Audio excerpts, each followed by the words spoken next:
Welcome everyone. Thank you so much for joining us for today's Investing in Inclusion, Exploring Neurodiversity in Employment. We are very excited to have a very rich discussion for you today about how to support folks who are neurodiverse in the workplace.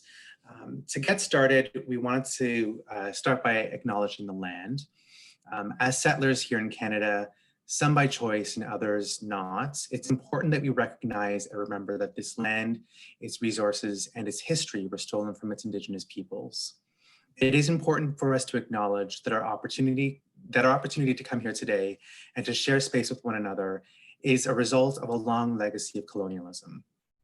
Colonialism, which continues to impact the lives of many Indigenous peoples and communities across Canada today, and colonialism that we as settlers continue to benefit from.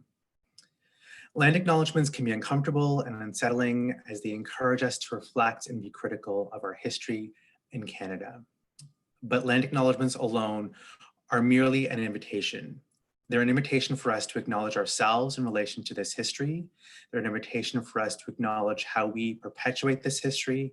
And they're an invitation for us to acknowledge how we can contribute to a changing history. And so with this land acknowledgement, I encourage and remind myself and everyone here today to reflect and honor the truths and past of this land in which we sit, to lean into the discomfort that arises when we do, and to work actively with this discomfort to seek new learnings and unlearnings about the land that we collectively call home. So with that said, I will say that Toronto is in the Dish with One Spoon territory. The Dish with One Spoon is a treaty between the Anishinaabe, the Mississaugas, and the Haudenosaunee that bound them to share the territory and protect the land. Subsequent Indigenous nations and peoples, Europeans, and all newcomers have been invited into this treaty in the spirit of peace, friendship, and respect. Thank you. I also want to take a moment to talk about anti-Black racism, and to note that the roots of anti-Black racism and systemic discrimination in Canada run deep. They're historically embedded in our society, in our culture, in our laws, and in our attitudes. And they're built into our institutions and perpetuate social and economic disparities. So now is the time for all Canadians, but especially non-racialized Canadians, to listen, learn, and reflect on how white privilege and systemic racism contribute to injustice and inequality in this country. I encourage you to use your voice and to stand up against anti-Black racism, to take action, to show your support. Allyship is a lifelong practice, and it's an important commitment to empathy and to community care. Thanks so much. So with that said, I want to just share with you all what we're going to be doing here today. So today's agenda, we have some opening remarks, which we're already sort of in. We're going to have our wonderful keynote speaker, Wanda, who will share her experience. And then we have a panel discussion from organizations who are leading the work here in supporting folks who are neurodiverse. And then we'll have some closing remarks. Within this conversation, there will certainly be time for you all to ask your questions. So we encourage you to save those up and think about what those might be as you're hearing the conversation. I want to share a bit about what the Ryerson University Career and Co-op Center does. So I work for the Ryerson Career and Co-op Center, and my name is Jean-Pierre. I should have said that already. But the Career and Co-op Center has been leading this conversation through investing in inclusion for a while now. Investing in inclusion is a conversation that we have with our employer partners to think about what equity, diversity, and inclusion means in the workplace. What does it mean for you as an organization to create more inclusive spaces for individuals from equity-seeking groups? And so this conversation focuses on neurodiversity, but we have a history of other conversations that focus on other equity groups. And we encourage you to go back and take a look at some of those conversations. This conversation is important to us because we have a really incredibly diverse student population. And we want to make sure that the experience that they're having when they graduate, when they go into co-op placements, is one that is beneficial for them, one that allows them to thrive and be active participants of the workforce. And so it's important for us to share with you the information that we have, that our partners have, so that you can help move the dial on inclusion. So with that, I will say that today's conversation, as I mentioned, has a great group of folks joining us. I just want to note before we jump into the conversation and throw over to CASDA, who is our partner on this event, which we're really grateful for, that we do have closed captioning. You can access the closed captioning by going to the bottom of your screen. You have to select the closed captioning option at the bottom. So there's a button that says captions. If you just click on that, you should have access to the closed captioning option. As well, as I mentioned, there will be space for Q&A. If you want to access the Q&A or ask any questions, unfortunately, you can't mute your mic, but what you can do is, again, at the bottom of your screen, there is a button that says Q&A. So if you click on that, a little window will pop up and you can drop your question into that window and we'll be sure to get to it during the Q&A portion. So with that, I want to say thank you to our partner CASDA, who's been phenomenal in helping to pull this event together and inform the discussion. And so with that, I'm going to throw it over to Jonathan, who will introduce CASDA and a bit more about the conversation we're about to have today. Great, thanks, Jean-Pierre. So to echo Jean-Pierre's comments, thank you for attending today. My name is Jonathan Lai. I'm the Director of Strategy and Operations at CASDA. CASDA stands for the Canadian Autism Spectrum Disorder Alliance, and I'll tell you a bit more about what we do in relation to this conversation. So as mentioned, this conversation is part of the series of investing in inclusion, and today we're looking specifically at the theme of neurodiversity. So neurodiversity is a term that has been used in the disability rights activism movement since the 90s. And really at its core, it's about lifelong and positive aspects of cognitive differences. For example, in creativity, problem-solving approaches, perspective, attention, sociability, among all of us humans. And it's really focusing on how these differences present. For those of you with perhaps a statistical or even a clinical background, you can think of it as within a single person, differences in various domains of cognition. And at times, these neurodivergent differences can be classified with clinical labels or applied functionally defined conditions. In our case, in CASDA, we look at autism, and specifically, we see that according to the latest statistics from Public Health Agency of Canada, 1 in 66 people in Canada are diagnosed with autism. Back to neurodiversity, in society, we realize it's natural and it's also useful to have a proportion of our society with people with specialist abilities. And there's value, never mind the right, to accommodate and benefit from all the natural variation there is in human cognition.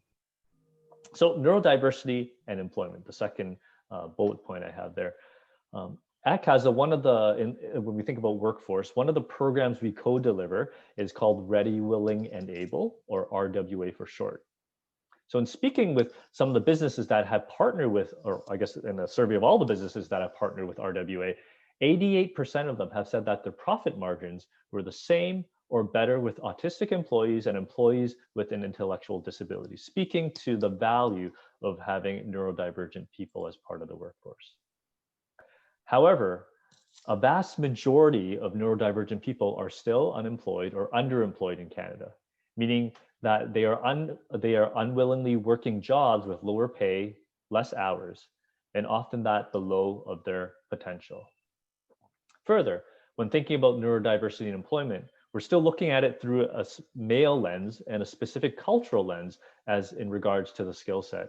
We know that sex and gender modulate the neurodivergent phenotype and presentation, and no person is just one thing or one label, and we need to embrace the complexity of each person when we're interacting in the work environment and in society as a whole. And one extra, not a label, but a factor to consider in today is COVID-19 and the implications that has on mental health for neurodivergent people. The effects of the pandemic have differing effects on different people, and having an ecosystem of employment, looking at the demands and the capacity of a person in their environment and how we attribute meaning. So how well we manage our capacity, a crisis, a demand, COVID-19 in this case, really depends on the meaning we attach to these stressors. So CASDA, what do we do in our work in this space? At CASDA, we're engaged with community stakeholders, leaders of employment agencies, individuals with lived experience to develop policy recommendations related to employment to inform Canada's national autism strategy. One of the things we've done this year is collate all this into a policy compendium with a section on employment. And in these policy briefs that are part of the national autism strategy, we have been asking and giving recommendations around the need for fostering and developing policies that support inclusive, autism-confident workplaces. This includes training and understanding at the employer level to ensure that workplaces are not just inclusive, but celebrating the strength of neurodivergent employees. Additionally, we have advocated for workplace environments that have natural, embedded supports and employers to have proper understanding of the understanding and skills to provide adjustments and accommodations, or know where to seek support and find resources to provide these reasonable accommodations. And we'll have a resource list after this webinar to help you with that. So to conclude, there's a tech company actually with this motto: build the future so that it's ready when you get there. When we think of accommodations in the past, most of these things we think of as accommodations for specific people have actually led to a lot of innovation. From the typewriter or the keyboards of today, for back then when people who couldn't write by hand, to text messaging for those who couldn't use a phone, audio, to smart home devices. These all started as accommodations, but it has become our future today, and it's seen as innovation. So when we talk about neurodiversity, we're only at the very beginning of harnessing all the benefits that may come. From a rights-based lens to thinking about innovation and design thinking to a business value proposition, there's motivation for all of us to take pause and think about why and how we should pay attention to this. And change needs to start with ourselves, our own agencies and organizations to ensure that workplaces are inclusive and celebrating neurodivergent talent and skills. So thank you for coming. With that, I'm going to hand it over to Vanessa, who's going to introduce our keynote speaker. Over to you, Vanessa. Thanks so much, John. That was wonderful. Very well said. So it's my absolute pleasure to introduce today's keynote, Wanda Deschamps. And I'm going to read a portion of her very impressive bio to you today to set the stage of what she's going to be talking about. So Wanda's ultimate goal is to increase the participation level of members of the neurodiverse population in the workforce, with a special focus on autism due to her own diagnoses at midlife. Prior to founding Liberty Co., Wanda enjoyed a 25-year career in the philanthropic sector, serving as a consultant for Ketchum Canada Inc., a leading fundraising consultancy, as well as an institutional development leader. A champion for inclusion, Wanda enjoys writing under the banner of the Inclusion Revolution, a worldwide movement launched in 2018 to spearhead broader thinking about disability, especially disability and employment. Wanda is also the catalyst behind the Women for Women collective, focused on gender equality through supporting other women. Combining these two goals provides an avenue for Wanda to be an advocate for women with autism, including as a participant in research into autistic women's experiences in the workplace. So after Wanda's keynote today, there will be a 10-minute Q&A, and Jean-Pierre mentioned all questions you have, please write in the Q&A box and I will help facilitate that discussion. So now I will pass it over to Wanda. Thank you so much. Thank you, Vanessa, and thank you, Dr. Lai, for that excellent backgrounder. It, I hope, will set context. I know I thought it was excellent, hit on a lot of points that I'm going to support through my comments. And I just want to make sure that everyone can see my slides. Is it fine? Can't see them yet. Can't see them yet? Okay.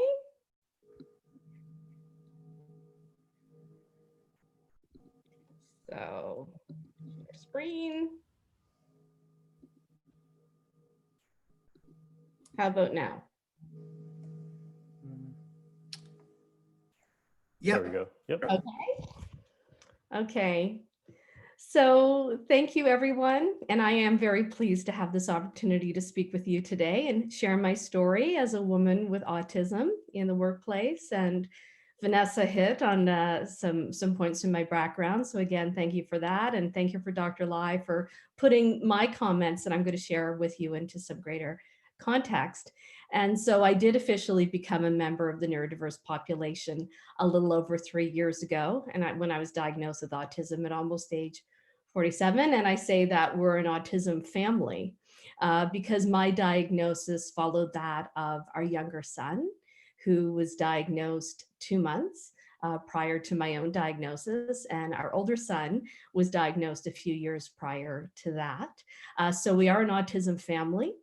And I say that I began my journey in autism advocacy in 2019, around the winter of 2019. And here we are in April 2019, World Autism Awareness Month, with the mayor of Waterloo, Dave Jaworski, who very graciously welcomed us in recognition of World Autism Awareness Month. And we gave him Julia, who is the 4-year-old girl from Sesame Street with autism. And that was a gesture of increasing autism awareness, understanding, and of course, acceptance. And really at the root of my interest in autism advocacy is the reality that Dr. Lai just shared with us so well in describing the untapped potential of the neurodiverse population. And that's because we're vastly unemployed or underemployed. And of course, I have a unique perspective on all of this because being diagnosed at age 47 meant that I spent almost 20 years, or not almost, over 20 years in the workplace. And I am going to share, there we go, the screen with you and through this slide. And this is the announcement issued through a communique when I joined the University of Waterloo in 2015. And I share it with you because it gives you one picture and one side of the story. And that is a summary of my accomplishments, my track record. This announcement hits on some of the progression that I experienced in my career, and photo of me from my position as an associate vice president at the University of Regina.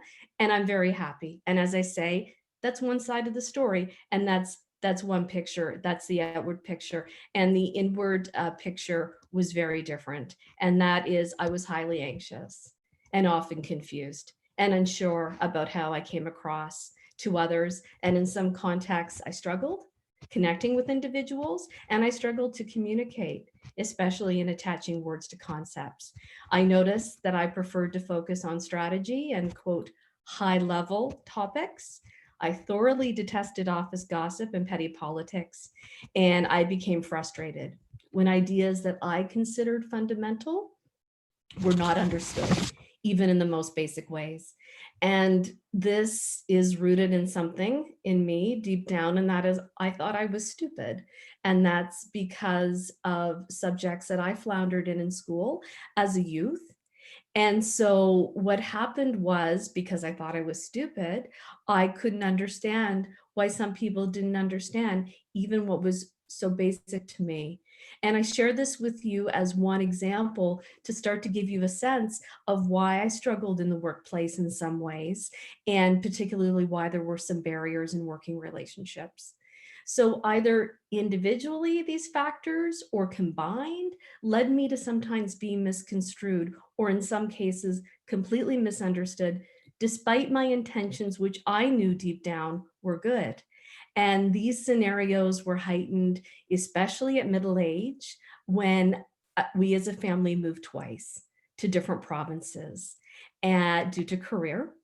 And I entered senior divisional positions in each case. And so I met, interacted, and worked with new people. And this, for me, really formed the stark contrast between people who, on the one hand, approached me with good faith and who did not prejudge, who did not succumb to biases, people who seriously took my best interest to heart and wanted me and us to be successful, and those who prejudged and those who succumbed to biases, and those who mistook my intentions, or worse, actually projected intentions on me that I did not even have. And so there was a wide range of reactions, and exacerbated by sensory overload. What I just shared with you, which I think you can understand, a lack of self-awareness. I was not aware often of how I was coming across, and definitely an underlying lack of self-esteem due to experiences in childhood, some of which I just shared with you about not performing as well in school, but others as well through bullying and targeting, often by my peers. I constantly welcomed and I did receive feedback, and I modified and adapted and shifted my behavior. And approximately 3 times, if not more, I entered executive coaching to get assistance in my continuous commitment to self-improvement. But despite all this, my vulnerabilities were detected and at times exploited. And it is difficult for me to consider, but it is true that this left me feeling as if my rights as a human being were irrelevant because I was different. So probably as you're hearing this, you might understand that I had a complete mental health breakdown, because my mental health deteriorated towards the end of 2016 through the winter of 2017, so that by May, this breakdown took place. I was at work on May 12th, 2017 when it happened. And our younger son was diagnosed with autism on May 24th, 2017. And 2 days later, at a previously scheduled doctor's appointment, I said to my family physician, I'd like to have my own psychological assessment. I believe I have it too. And so on July 25th, I received my diagnoses of autism, PTSD, generalized anxiety, and anxiety related to autism, and thereby started my journey of self-discovery. And I did feel relief. And I felt like so many things that had never made sense in my lifetime started to make sense. And so I have for you today on this slide a quote that was excerpted from the Broadview article I wrote about my life with undiagnosed autism. And for World Autism Awareness Day, Broadview Magazine tweeted this, and my article was run in the April issue because of recognition of World Autism Awareness Month. So back to 2017, and when I received my diagnosis, I thought it was important for me to share with you today that I did seek workplace accommodation, specifically through supports related to interpersonal communication and working relationships, which you probably understand why I really zeroed in on those. And specifically, I was looking for support in the form of what I call translation to help ensure solid, open, and trusting two-way understanding between myself and my colleagues.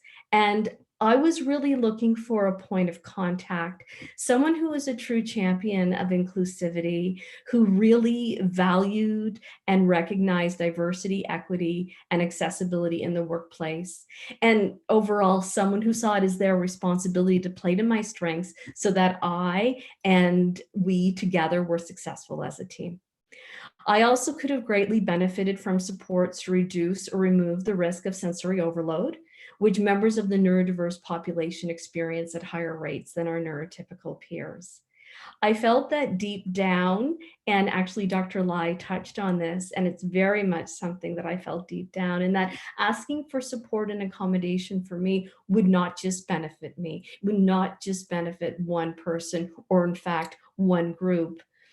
And interestingly enough, many of the supports that play to the strengths of the neurodiverse population are ones that were put in place seemingly overnight due to COVID in March, when a large part of our workforce had to move home and work for home offices. So we're hearing about varying supervisory communication skills tailored to the employee, increased technological supports, and flexibility in terms of location, hours, and communications platforms. And so these have been put in place due to COVID, and productivity has not been affected. In fact, the economy's continued and some workplaces have cited improvements. So back to 2019 again, the supports I required and requested were not possible. And instead, I eventually lost my job, putting me on a path of committing to living life as what I call the real Wanda.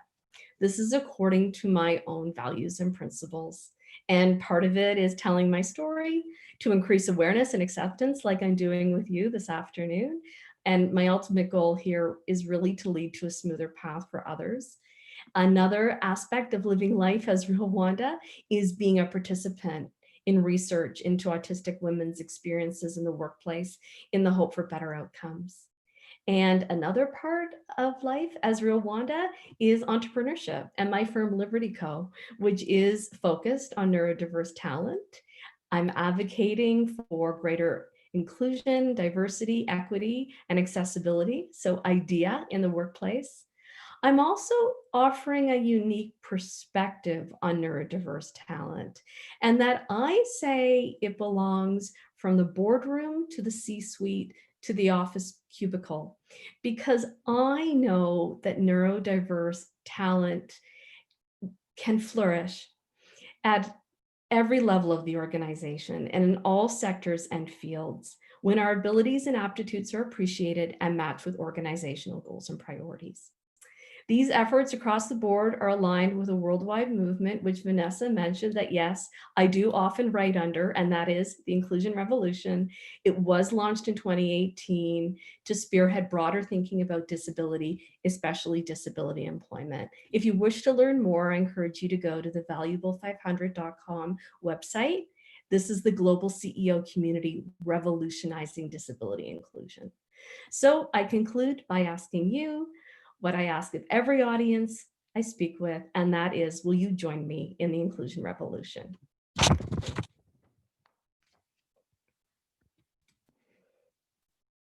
Thank you so much, Wanda. I feel like we're so fortunate to have you speak today and share your journey and share your experiences. So really appreciative of that. And I'm sure everyone here today is as well. So thank you.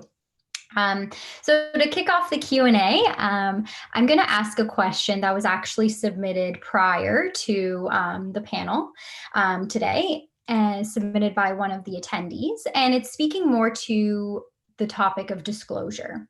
So specifically, what advice or recommendations do you have related to disclosing at work? And maybe you can speak more to the needs for accommodations or some workplace adjustments, as you spoke to how that really benefited you after.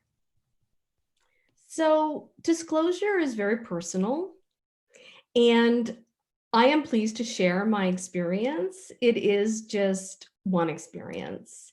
And that is, I did not share my autism diagnosis widely. I shared it with my supervisor. I did not share it with human resources or occupational health and safety. I did share my request for accommodation. It did not go well. And I shared some of the details with you. And that was because of the level of my position.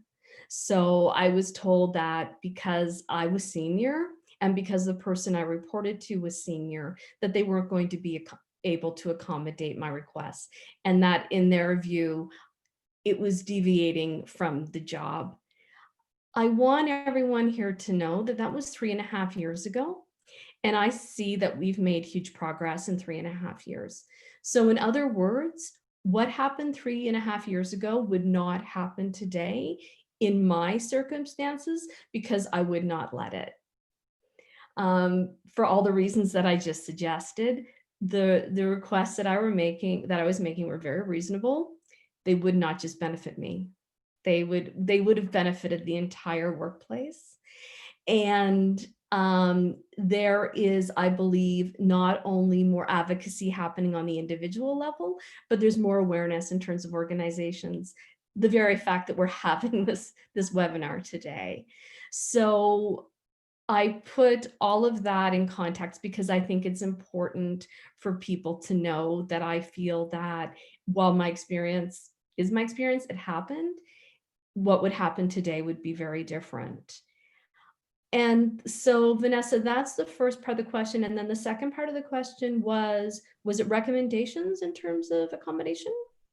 Yeah, so just kind of what advice or recommendations. So you spoke to your experience in that advice piece, and I think speaking more to the accommodation piece. So I guess the process of requesting for accommodations. So if someone does require them, what advice or recommendations do you have? So know your rights. So know your rights. So we have the Charter of Rights and Freedoms. We have provincial labor legislation, and we have workplace policy. And so know all of those. I didn't fully understand my rights. I put too much faith in the institution. So you have to put yourself first. You have to know your rights, and you have to know your workplace policy. And if you're not in a position to know all of these things, find a professional who does. And that's another key piece that was missing for me. Although I had my diagnosis from my psychologist and I had my documentation from my psychologist and my family physician, I let it stop there. I didn't continue to advocate, and I took the word of the institution. And again, I wouldn't do that today. And I believe that there's more awareness today. There's more willingness. There's more openness to keep that dialogue going until there's a satisfactory two-way agreement. Definitely. I saw you nodding, Vanessa. So that means you seem to feel like I've covered. Yes. But if I haven't, I really hope someone will jump in and say, no, say more. Yeah, no, I think you really covered that. And I agree what you said, like it's very individualized, it's case by case. Your recommendations or advice might not apply to somebody else, but then it could resonate with somebody else. But again, there are differences embedded in that. So I think you really did speak to that. So we have a couple questions coming in from the audience. So the first one, I guess, speaks more to your experiences being diagnosed later in life. And so someone is asking, how does a person go about finding someone to do an autism assessment at this later stage in life? And sometimes, I guess, thinking about costs associated with that as well. Okay. Happy to touch on those. So the reality is that both my husband and I had benefits through our employer. So we were really fortunate in that regard. So look at benefits that you have, health benefits through your employer. And then if you don't have them, look at provincial health coverage. Again, to provide some background to be helpful in terms of my own personal experience. So as I mentioned, our son was undergoing a psychological assessment that had been recommended by his teacher. So he was already being seen by a psychologist and being evaluated.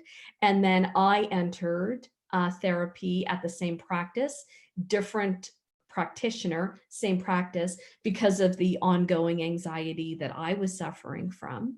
And so the fact that we were in a practice really helped with the timing. It helped move things along faster because the psychologist who gave our son's diagnosis was then willing to see me for my own psychological assessment that I mentioned that I requested from my family physician. Now, these are our circumstances. You can still get an assessment, even if your child is not going through an assessment. So it's a matter of getting a referral from your family physician. And I know, and I have heard from others, well, getting an assessment as an adult, and I didn't focus on that. Again, I'm saying this to be helpful, but I focused on what my needs were at the time. And my needs at the time were that I wanted a psychological assessment to understand if I had a divergent mind. Through counseling, my psychologist and I thought that I might be diagnosed with PTSD. I might be diagnosed with anxiety. We weren't sure. And so it was based on what I need at the time. I think in terms of advice for this, advice for accommodation, you have to do what's right for you, and no one knows you better than you. So keep going along your path until you're satisfied in getting the answers that you feel that you need. That's a nutshell. It's a large topic. I haven't really looked into specific practices that provide diagnoses for adults. If that is something that someone's interested in Googling, you know, maybe increasingly with awareness, these are parts of the practice that clinicians will start promoting. And Vanessa, I know that you are pursuing your PhD, so maybe this is something you're even more aware of in terms of what might happen down the road that I am. Thank you, Wanda. Okay, so for the next question, and being cognizant of time, we'll keep this as the last question today. So any tips for employers regarding how to set up an employee with autism up for success at the early stages of a new job? Yeah. Treat the employee the way you would want to be treated. So approaching the person in good faith, not prejudging, being as open-minded as possible, and working really hard at the beginning to establish two-way trust. Once you have a really solid platform to build from, the sky's the limit. And when the trust is there and the openness is there and the understanding is there, it just builds and builds. So really make the investment at the beginning. Don't hold back in terms of asking what supports, what's particularly helpful. Err on over asking and the person telling you if they feel like it's enough of an understanding. But I really can't emphasize enough, treat your employee with autism how you would want to be treated, whether or not you have autism, and how you would treat anyone else in the best manner. Autism community members, like the neurodiverse population, have very high incidence of depression and anxiety. Some of this is because our neurology is different. A lot of it is because of how we've been treated. So the chances are high if you have a new employee with autism, they've had experiences that haven't been the best. They haven't been treated well. And if you treat that employee well and you really establish trust and a great working relationship off the bat, chances are you're going to have a really high performing, contributing team member. Thank you so much, Wanda. It was very insightful and thoughtful. And I think everyone here today can learn something from that and all the responses in your entire talk. Thank you so much. Yeah, I don't know if you wanted to end on any closing remarks before we move on to the panelist. I hope everyone will join me in the inclusion revolution. Definitely. All right, thank you. Pass it over to Jean-Pierre. Thanks, Vanessa. Wanda, thank you so much. I think so much of what you touched on really does frame the rest of the conversation that we're going to have. You know, thinking about employees who are neurodiverse and their experiences of isolation, of depression, of low self-esteem, there really is an opportunity for employers to think about the little things that can be done. You know, what Wanda mentioned around building relationship, checking in, seeking out, you know, small accommodations that aren't costly, but rather just impactful, that would benefit more than just one individual, but your organization at whole, I think are things that we can all think about within our own workspaces that will benefit folks generally. So I think it's, you know, I think it's a great segue into the conversation we're going to have with some of the organizations we have here today. And so with that, I want to introduce you to a really fantastic group of folks who are doing work in this space in very different ways, but in great ways that are supporting folks who are neurodivergent. And I want to introduce you to Ali DeSalt, who is from Autocon, Brian Morrison from CIBC, and Tammy Morris from Ernst & Young. I don't want to read their bios, so I won't do them any justice, but I will ask you all to just introduce yourselves and give a quick overview of yourselves and what you do at your organizations, and then we'll jump into the conversation. So Ali, we'll start with you. Thanks so much, Jean-Pierre, and thank you, Wanda, Vanessa, Jonathan. It's really such an honor to be here today talking with such a talented and passionate group of speakers. My name is Ali Dusso. I'm the Director of Recruitment for Autocon Canada. For those of you not familiar with Autocon, we're an international IT consultation business and social enterprise that employs individuals on the autism spectrum as technology consultants. Our mission is really to create sustainable career opportunities for people on the autism spectrum and to change perceptions on neurodiversity worldwide by promoting genuine inclusion and diversity in the workplace. Thank you. Brian? Sorry, I was on mute. Yeah, thank you so much. Also, to echo what Ali just mentioned, I'm feeling very privileged to be here and to speak about this topic. And in the context of me working with CIBC, I'm a consultant on the inclusion and diversity team. My specific function is aligned to our talent pillar of our inclusion and diversity strategy.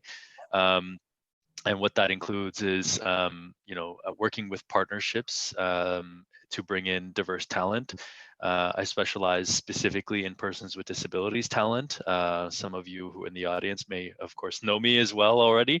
But I think, the one thing that I wanted to share about this great work is, that we partner with an organization called Specialist Canada, which has a full cycle recruitment strategy that assists us with being able to source and place and support folks from the neurodiverse communities. And we've built that into our inclusion and diversity strategy as a part of one of our talent tactics. Now, CIBC has a full inclusion and diversity strategy supporting our over 34,000 employees. However, we still have work to do. We learn every day, we discover every day, and we continue to drive innovation in terms of our employee engagement and providing kind of resources and support for our people managers as well as our employees across the enterprise. Fantastic. Thanks so much, Brian. And finally, Tammy. Thank you. Thank you, everyone, for joining us on your lunch break. So I am Tammy Morris. I'm the network leader for EY Canada's Neurodiversity Centers of Excellence. I'm actually new to EY and early in the year and have a bit of a winding path from agency, being on the agency disability employment side prior to coming here. So all of the stars have aligned. So EY's Neurodiversity Centers of Excellence launched in the US in Philadelphia in 2016 across 5 US cities and now actually expanded globally. Canada was the first international location and of course now India has launched and Poland and Spain, some other folks coming on board as well. So there are now over 100 individuals. Our team is headquartered in Toronto, our first launch, planning to expand across Canada over the next couple of years. So we have a technically talented bunch of folks that are in our consulting line of service and supporting projects across the company. So thank you so much. Wonderful. Thanks so much, Tammy. So let's jump into the conversation. Ali, I'm going to throw to you first and ask you, what is the benefit of adopting a strategy for supporting folks who are neurodiverse in the workplace? That's a really great question. As Wanda and Jonathan both spoke to, the unemployment and underemployment rates for neurodiverse job seekers are extremely high. And I truly believe in my heart that if just wanting to be inclusive was sufficient, that this disparity wouldn't exist. But it does. And it's not enough to just want to include neurodiverse folks in our talent pools. I think a clear and deliberate strategy deployed with intentionality is really required to reduce those inequities and to ensure that businesses are leveraging the extraordinary talents of neurodiverse individuals. Strategy begins from job ads, what they say, where they're placed. It moves through recruitment and interviewing, onto onboarding and retainment strategies. These are all really important things that are not expensive, not overly complicated, but again, they require that strategy and intentionality.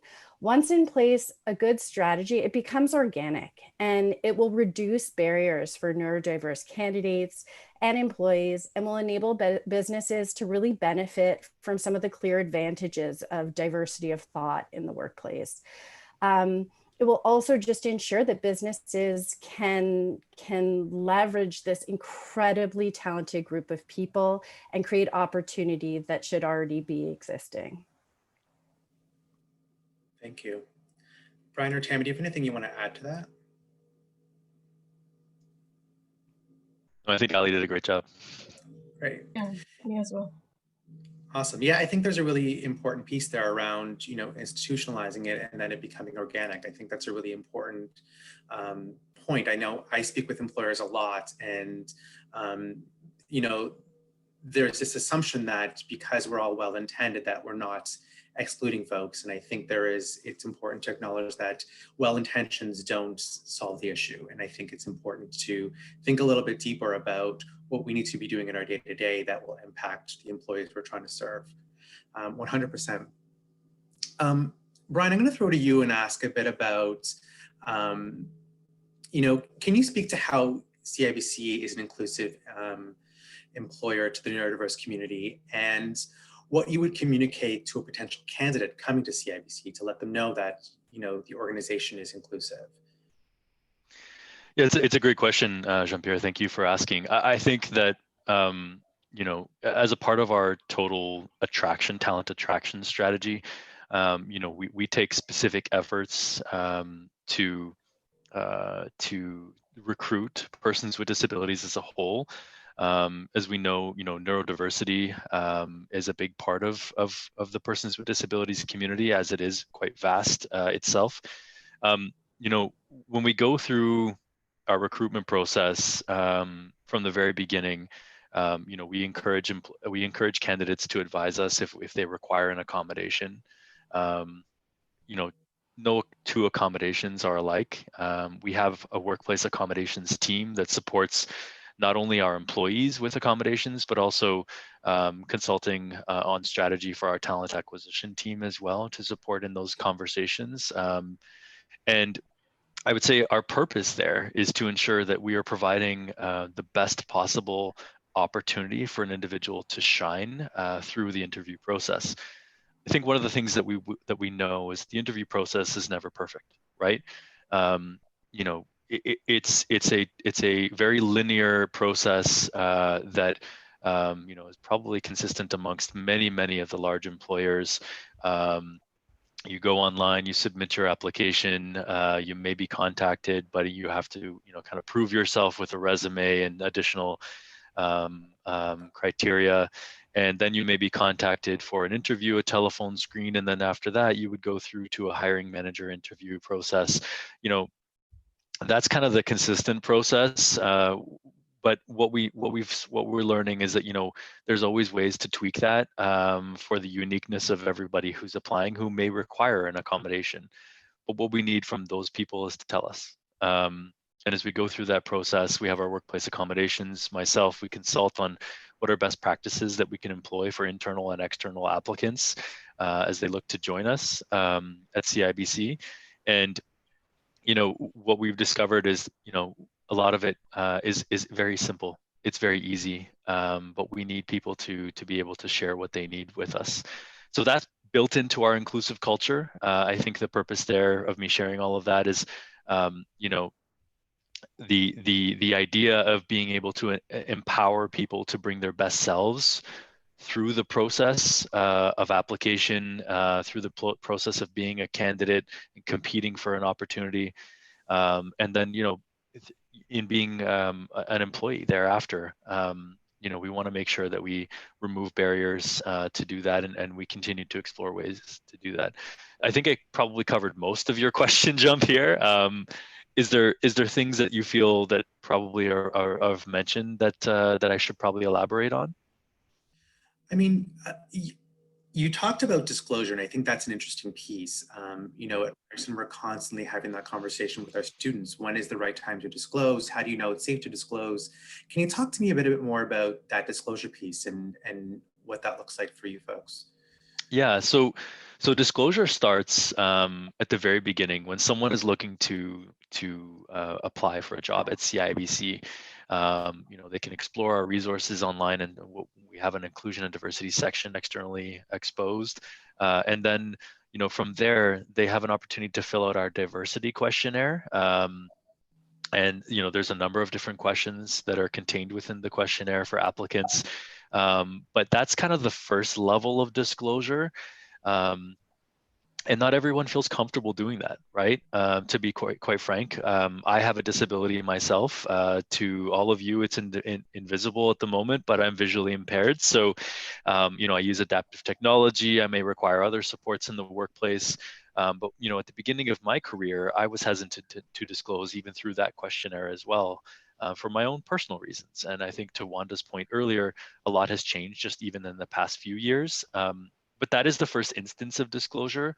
That's a confidential disclosure. It only goes into HR, of course. It helps us kind of collect and understand the individual applicants that are coming through to us. Our mission is to, I would say, to represent the communities in which we serve, and that is one of the main purposes in which we collect that information. But that's your first level of disclosure. Your second level of disclosure can be, in an interaction with a talent acquisition partner. That is an opportunity where if you require accommodations to bring it up, if you don't feel you require accommodations through the interview process, that's not the right time to bring it up, right? You don't have to share it if it's not going to impact you in that regard, right? And then there's if you're then moved forward and you go to a hiring manager interview and you still don't require any accommodations, you don't need to mention it. It is personal. It's something that you can hold to yourself. And at the end of the day, when you are hired, hopefully through that process, and you're provided with a job offer, the working conditions would be different than an interview process, right? And so, there's an opportunity to talk about what you know about yourself and what you may require in the workplace, and there is a section of our onboarding package that talks about our global hiring policy, that talks about accommodations, how to initiate that process with your hiring manager. So those things are built in to our process to ensure that people have an opportunity to disclose. But again, most of that is kind of not necessarily the full disclosure that we're talking about, that Wanda was talking about. There's an opportunity to have a kind of a disclosure conversation with your manager as well, and even your peers. And that can be very, very sensitive for many people. The most important thing, and I'll cut this short because I know we have to move on to other people on our panel as well and other questions, is, remember that when we're looking to empower, or when someone is looking to be empowered, or we want to support someone in disclosing, I think the most important concepts to think about are, why am I disclosing, right? So what's in it for me? What's in it for my employer? What's in it for my peers? When is a good time to share that information? I would say, if you feel like it's going to be impacting your work and your interactions, your interpersonal skills, disclosing the earlier the better. But sharing why you're disclosing with those individuals is really important. But also sharing how you work best.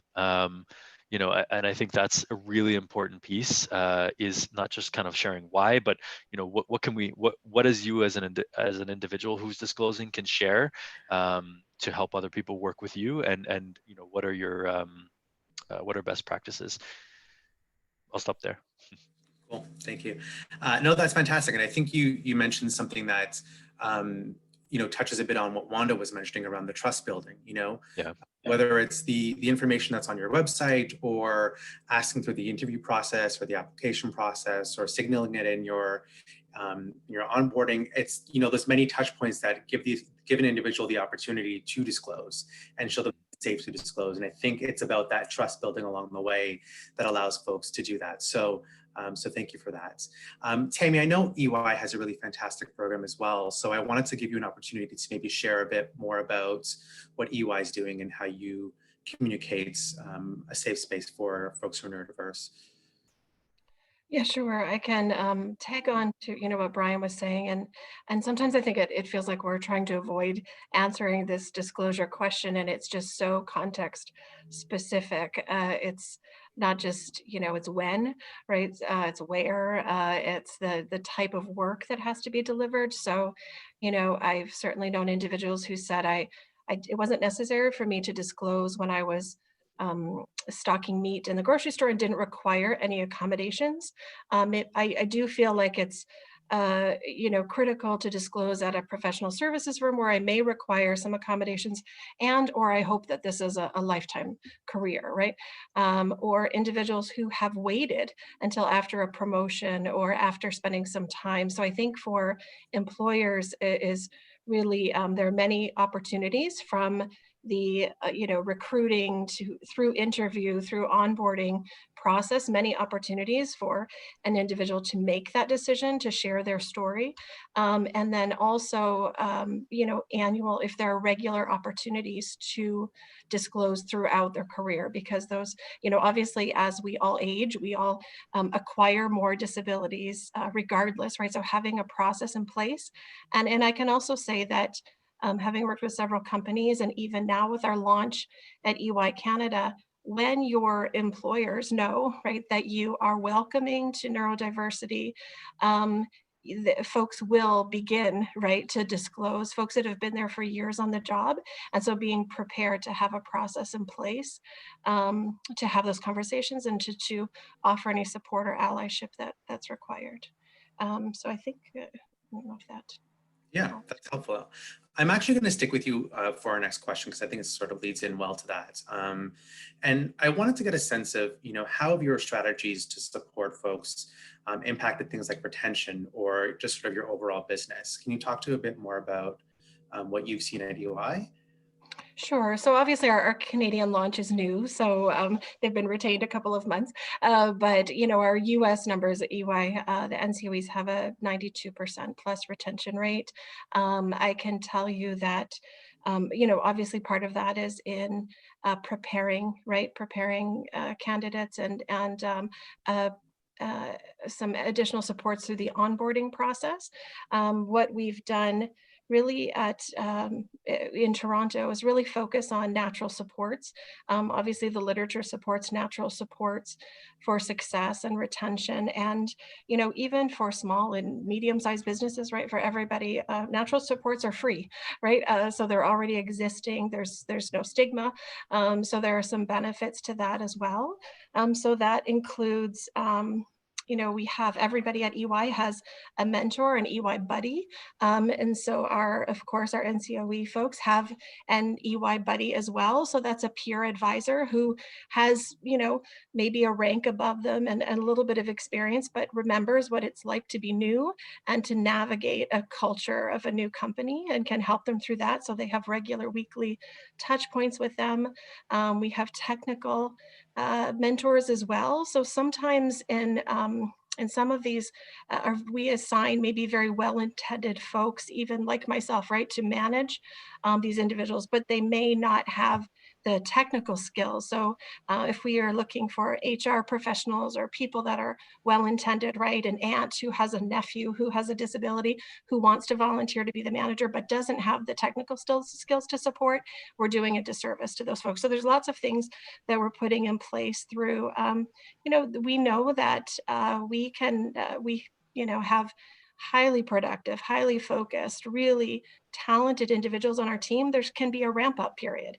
And so supporting that additional ramp up period while we're learning to navigate culture and get some training is really important to set them up for success. So that's, generally sort of how we're starting out anyway. Mm-hmm. Yeah, I love that piece around the natural supports. I think sometimes looking at supporting folks or creating more inclusive spaces feels like a really big task, and feels like, we look at organizations like CIBC and EY that are, doing some excellent work here. And I think sometimes the default is, oh, well, they're a big organization, they have lots of money. But it's not always about funding. It's not always about money. It's sometimes just about the human connection, those little pieces that you can tag on to the work, right? Sorry, jump here. I can add on, Please, I think we, because I'm new to EY, but in my previous experiences had even smaller businesses there are existing supports that you probably aren't even aware of within your businesses. So that may not have an ERG or a BRG and professional networks and all of those things. They may not have disability consultants and or the budget to hire in folks to lead these initiatives. I worked with a company up in northern Michigan, in Center Lake, Michigan, that made armored vests, and so it was manufacturing, and they had, of course, it was too distant. No agency would be able to sort of go to support, not a budget or infrastructure around that, but within the company. And they started a disability committee. And there was a veteran on staff and another individual had an intellectual disability and a caregiver of a young adult with autism. And so just pulling that together, they knew everything. They knew how to navigate the public supports. They knew how to recruit. They had relationships with the schools. They had just from that little tiny committee. And so, and these are individuals that may be working with it for employers, and they don't even know that outside of their 9 to 5, those folks have expertise and a whole other area of skills that they can give to the company, and they're motivated to generally participate and lead those things. So just my 2 cents. I love that. Thank you so much. I'm going to continue on that same tangent and look to Ali for this next question, because I know that Autocon is doing some great work with different organizations, and I wonder, can you recommend some transferable long-term and short-term strategies that a business can employ to support individuals who are neurodiverse? Absolutely. So I just want to start by making clear that just like everybody else, neurodiverse candidates are really unique, and they're all going to have their own unique set of strengths and challenges. And so I can speak a bit in generalities and, offer some suggestions around supports that have been helpful for many of my colleagues on the autism spectrum, but they're certainly not going to be applicable to every job seeker who's neurodiverse. So I would say short term, many neurodiverse candidates don't need help. What they need is opportunity. So, I met a young man about a year ago who is incredibly bright and talented. And he said something to the effect of, I've been to 93 job interviews and I've been told 91 times I just wouldn't fit in. And unfortunately, this is not a story that's unique to him. It's something that we frequently hear. Often the way that recruitment strategies are designed eliminate neurodiverse candidates before they even walk in the door. So I think short term, taking a deep dive into your recruitment processes is a really great place to start. It starts with job ads. What is the verbiage? Where are you putting them? What do they say?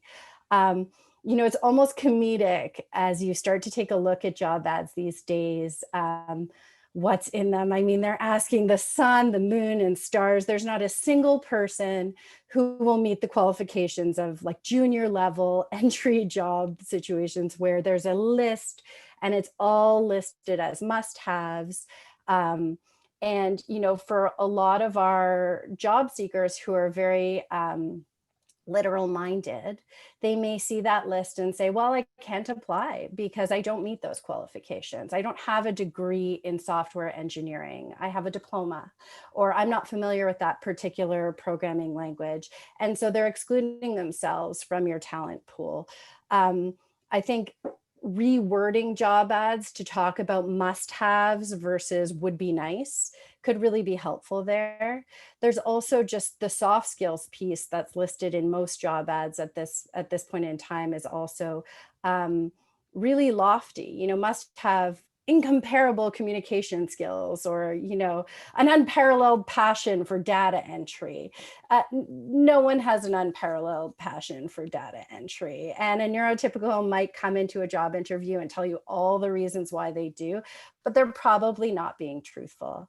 And one characteristic of many neurodiverse folks is really unparalleled honesty. So again, we may be excluding individuals just at the job ad stage of things. Same with the interview, like adjusting it to create flexibility, help someone feel comfortable, not put them on the spot, let them know what they can expect, and really taking the time to think, what am I really looking for here? Am I looking for someone who feels like a good fit, or am I looking for someone who can really do the job and do the job well? As someone who's employed many people, you know, neurotypical, neurodiverse, I'm sure we've all had the experience of meeting someone who charmed us during the interview, who we thought was going to be just perfect, and then they really weren't very good at their job. So I think taking the time to really think about what we're looking for and understanding our processes in that way is a really good place to start. Long term, though, it's really not enough to just look at recruitment. We have to look beyond that and look at onboarding and retainment. You know, I think everyone who's spoken so far has really spoken to the idea of a flexible work environment that's going to highlight people's strengths and support their challenges, and really enable businesses to get the most out of not just their neurodiverse employees, but everyone. I think everyone wants to work in an environment where they're, you know, they're positioned to succeed and where someone's going to celebrate their talents. Working with people who think differently has clear advantages in terms of innovation and problem solving, but it also really positively impacts workplace culture, creating clear communication systems, supporting team spirit, having people feel like they're being valued. All of these things is going to work for your whole workforce and is going to, you know, result in positive change for your organization. Thanks for that, Ali. I think, you know, what you're saying is, you know, you're right. It's echoing what a lot of folks have said already around just accommodations aren't just for one person or one subsect of your employee population. It's for everyone. And those accommodations translate so easily across the board. But something I think that is important to recognize is sometimes doing this work can feel overwhelming, and it's hard to know where to start. And I think, you know, that's where it's important to look to organizations like yourself, Otacon and Ali, and the work that you're doing. And I know that there's lots of organizations out there who are supporting organizations to be more inclusive. And so, Brian, I want to throw to you, and, you know, what advice would you have to folks on how to leverage community agencies and supporting their diverse employee populations? Yeah, so I think if I'm understanding this question correctly, Jean-Pierre, we're looking at how you know, smaller to medium-sized businesses can leverage kind of agencies to support their existing employees and potentially also tap into the neurodiverse talent market or talent pool. Same. Yes, yeah. exactly. Okay. Yeah. I mean, I would say that attending these kinds of conversations, start listening, start learning. You know, the first and most important thing is that, you know, understanding that, you know, even if you don't feel like you have someone who is neurodiverse in your workforce, you probably do. They just may not have shared it with you. And, you know, you should start taking steps to listen to your employees. You know, what is it they need? I think Tammy said earlier, I think it was kind of natural accommodations. Those are very minor adjustments that you can make to the employee experience, you know, whether it be through the application process, interview process, you know, doing work, communicating with employees through interpersonal skills or other means. You know, there are folks as well who have may not be completely nonverbal, but they choose to communicate electronically because it is efficient and it is easier for individuals to express their sentiments that way. So, you know, thinking about those things and I think, I'm going to be cliche here and say, when I need to learn something in my role, if we don't have the resources, or even if we do, and I need to expand on my learnings, I go to Google, and it actually helps guide me to a number of different organizations. I'm going to plug Ryerson here as well. I know that there is a comprehensive list of organizations that Ryerson has put together for persons with disabilities, which could also be a fantastic resource. I don't have the link, but perhaps I'm going to call on the Ryerson folks here to be able to share that later. But I would say that those are kind of the most important things. Start having conversations. These organizations are typically funded, from governments and big business, because they need to be there. I think if I'm forward looking, and I think this is probably, the thought of everyone on this call, is everything that we do, from an inclusion and diversity perspective, from an accommodations perspective, is in the interest of creating inclusivity for everyone. And eventually, my hope, at least from CIBC's perspective, and I hope this doesn't impact my job, but I hope that at one day, CIBC and other banks and big businesses alike, especially, will not need inclusion and diversity teams, because everything that we've worked to achieve will already be embedded in everything that everyone does, from recruitment to retention, as Ali mentioned as well. So I'll pause there. Did I cover that, Jean-Pierre? Yeah, you did. Thank you so much. I want to create some space as well for Tammy and Ali. Do you have anything else you wanted to add to that?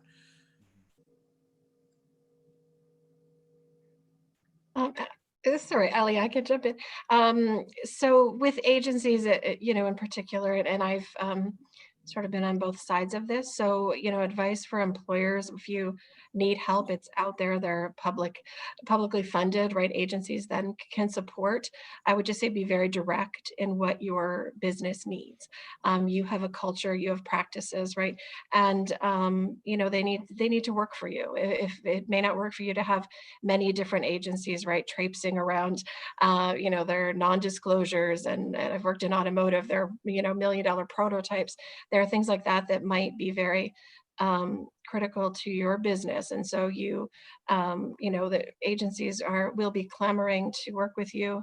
Obviously, I think all of us here, really, our goal is just to get more people hired, and probably more than we can do within our own company. So certainly open to conversations after today about that as well. And also to look internally, right? You may already be paying suppliers, diversity suppliers, right, who you can leverage in this area. Some companies have sort of checked off many tick boxes around diversity, but not disability, right? I've talked to many folks, oh yes, we have, we've got D&I covered, and they'll tick through the list and overlook the literally largest global minority, which is people with disabilities. So, you may already have those, and of course, from the agency side, right, to learn about that culture, that business. If they're going in to do training, what does training typically look like in that company? Oftentimes it's not the way we function in nonprofit with a lot of text and words on slides. It's graphics and charts, and so just kind of really getting ingrained in learning about the employer, I would say.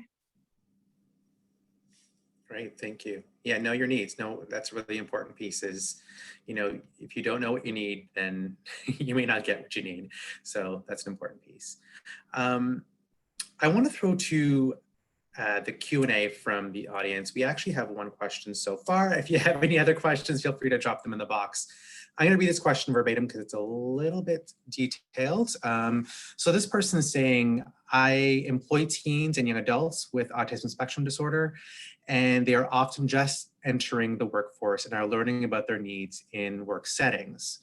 When asked about what accommodations they might need, many of them say, I don't know. Do you have any such suggestions for training sessions or resources that can help young adults learn about work-based accommodations? I think that's a great question.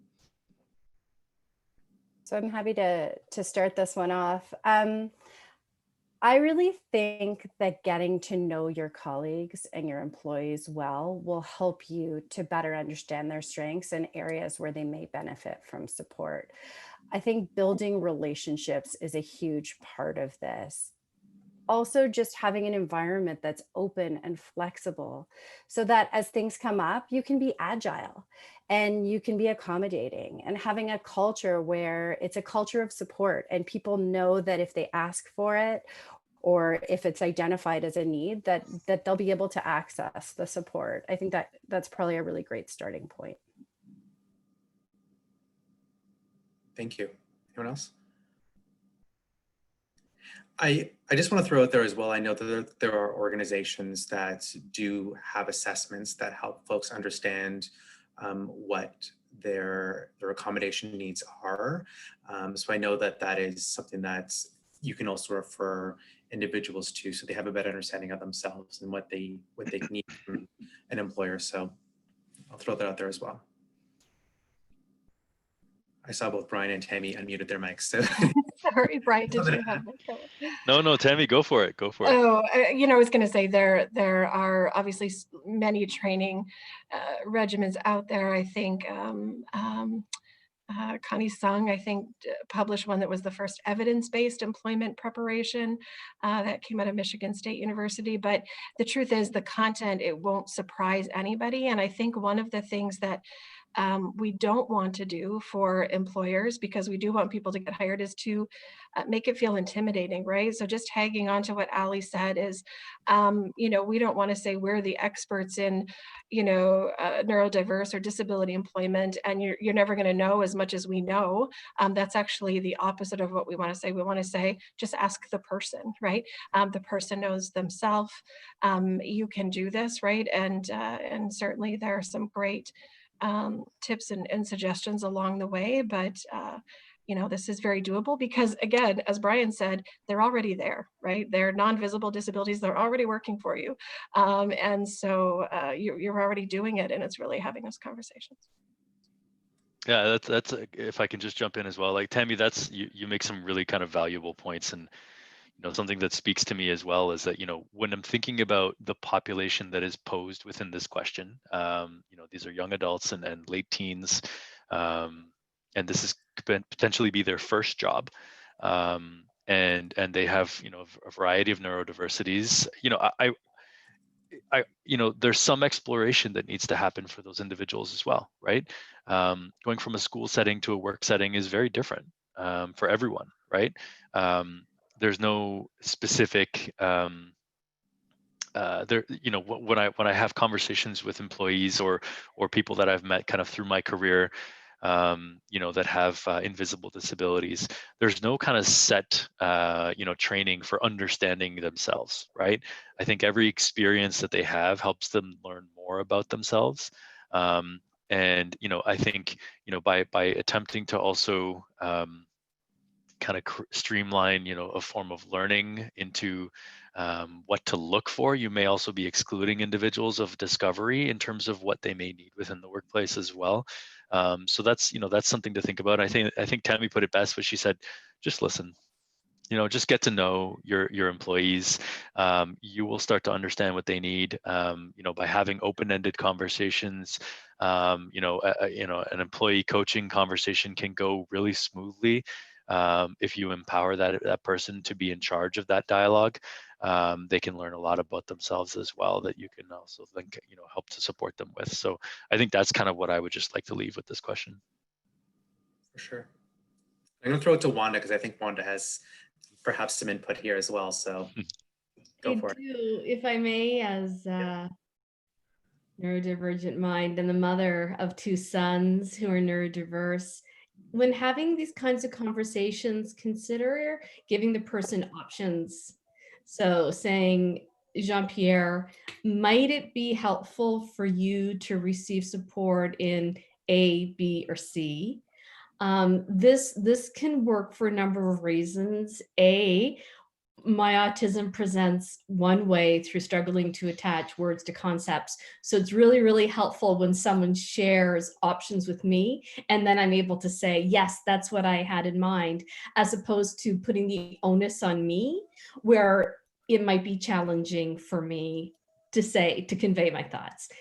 We noticed this with our sons who are 13 and 17. So one is actually looking at entering the job force for the first time. And growing up always with him, it was much better for us to give him options to pick from as opposed to just answering open-ended questions. Again, it goes back to building trust.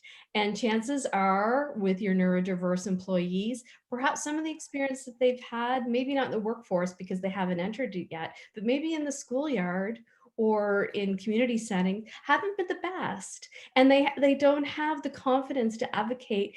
They don't even think of it as truly something that can happen. They think of it as, oh, the onus always has to be on me to be better. I don't have someone who's truly interested in what can really help me flourish.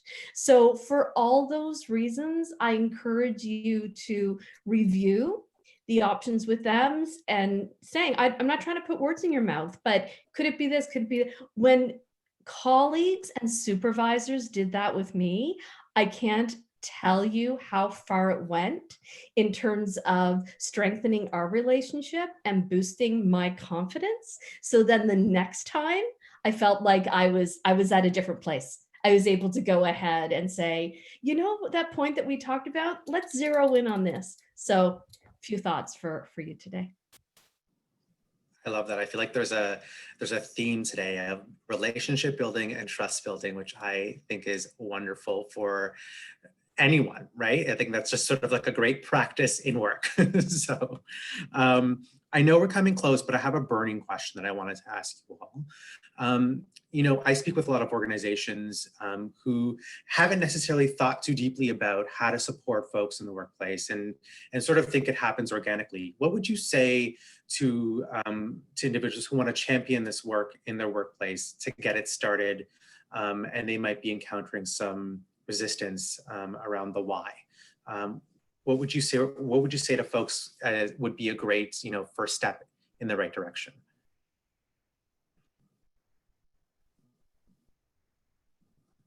There is a business case, I guess, that that always helps, right?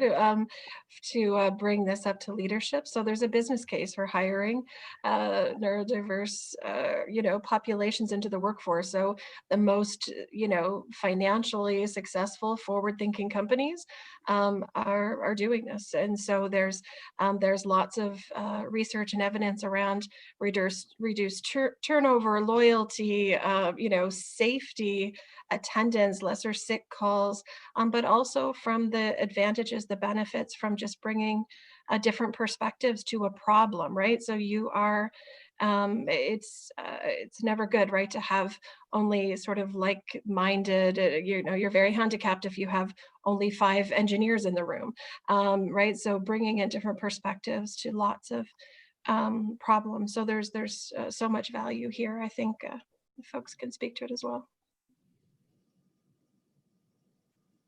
Yeah, I agree completely with Tammy. In terms of bottom line, at Audicom, we talk a lot about the autism advantage. Our people have unique gifts that make them extraordinary at what they do. Diversity of thought, diversity of experience, all of these things enable our consultants to thrive and frankly, oftentimes to outperform their neurotypical counterparts.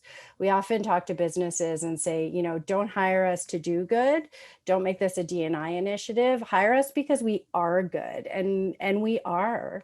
We view neurodiversity as a competitive advantage, and the innovation and productivity that businesses experience when they engage us has a really positive impact on the bottom line. It's just good business sense. And, you know, as Tammy said, there's a significant return on investment. Thank you.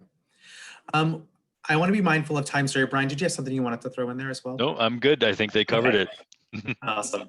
I want to be mindful of our time. We are at 5 minutes to our wrap up. So I wanted to just firstly, thank you all for your input and your time, but I also want to give you all the opportunity to say any closing remarks. Is there anything that's burning that you think is important to say or share with our audience before we wrap up today?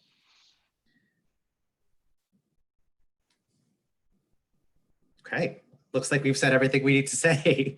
Thank you again. I think this conversation is a really important one. I think it's an ongoing conversation. By no means, you know, do we think we've saved the world or changed the world, but I certainly think we've been able to start a conversation. And please do reach out to our panelists, reach out to us here at Ryerson and CASDA as well, because this conversation doesn't end here. And I think, you know, there's lots of supports that we can connect you with. I want to point out as well that following today's conversation, we've all worked on a resource document that will have some additional articles, podcasts, videos, you know, community resources that you all can tap into following this conversation to further your learning, as well as to gather some support. So, you know, please do look out for that. That will be coming, as well as a link to this video of today's conversation. So that will be coming your way. I also just want to let you know that Ryerson's here to support you as well. And so within my role, I offer employers support around equity, diversity, and inclusion, whether it's training or just, you know, advising on some of the EDI strategies that you might be looking to employ. Feel free to reach out. My email's on that slide. Obviously, as well, if you want to connect with our students or hire our students, please do reach out to us, because we would love to hear from you. We have a fantastic group of students that are looking for employment and have a lot to offer you. So do reach out to us. I also want to throw it over to Vanessa, who's going to wrap up and just share some final thoughts from CASDA. Yes, thank you so much. Yeah, I think echoing what Jean-Pierre said, this conversation doesn't end here, and it's a good starting point to get us thinking about the work we can continue to do in this space. So I just like to say thank you for the opportunity to be here as well. It was absolutely fantastic to help facilitate today, but also listen from Wanda, an expert in this area, and our fantastic panelists. I think from the perspective of a research trainee, like how I can continue to help, and then in the work of CASDA as well, how we can continue to move forward and help autistic Canadians in the realm of employment. So to provide a bit of a closing about CASDA, I'd just like to end by saying that CASDA is a constructive policy generator in the autism space here in Canada. We seek to identify emerging gaps and make some real impact. So this conversation today is a big part of the work we do and how we can continue to work to help address and close the autism employment gap in Canada, but also for other neurodivergent employees as well. And I think today what was said is something that needs to be heard by not only the people who attended today, but at a broader and wider sense as well. So on behalf of CASDA, thank you so much for attending today's session. If you have any questions about CASDA, please email info@casda.ca, which is on the PowerPoint slide there. Or for more information about CASDA and the current work and projects we're doing, you can visit CASDA's website at www.casda.ca. And if you'd like to sign up for the CASDA newsletter, you can also do that through the website. And then just a little ending plug here. Additionally, at CASDA, we are currently leading a project looking at the impact of COVID-19 on employment for autistic Canadians. And really, this project is about bringing the experiences and the voices of autistic Canadians to the forefront. So through creating a lived experience testimonial video, we want to highlight some of the things that are being experienced, as this is also novel and we don't really know how or the direct impact it's having on autistic Canadians. So this project is all about that and bringing those experiences forward. So if you're interested in participating in that as well, you can shoot CASDA an email, and I'll put my personal CASDA email in the chat as well. Thank you so much. Thank you, Vanessa. Thank you again to CASDA for helping to pull this together. It's been such a pleasure to work with you all, doing incredible work. And as well, thank you to Wanda, Tammy, Ali, and Brian for sharing your time, your insights, and your stories with us, because that's how change begins to happen. So we hope you have a wonderful day ahead of you and a wonderful week ahead of you. And thank you again for joining us today. Bye, everyone. Bye, everyone. Bye.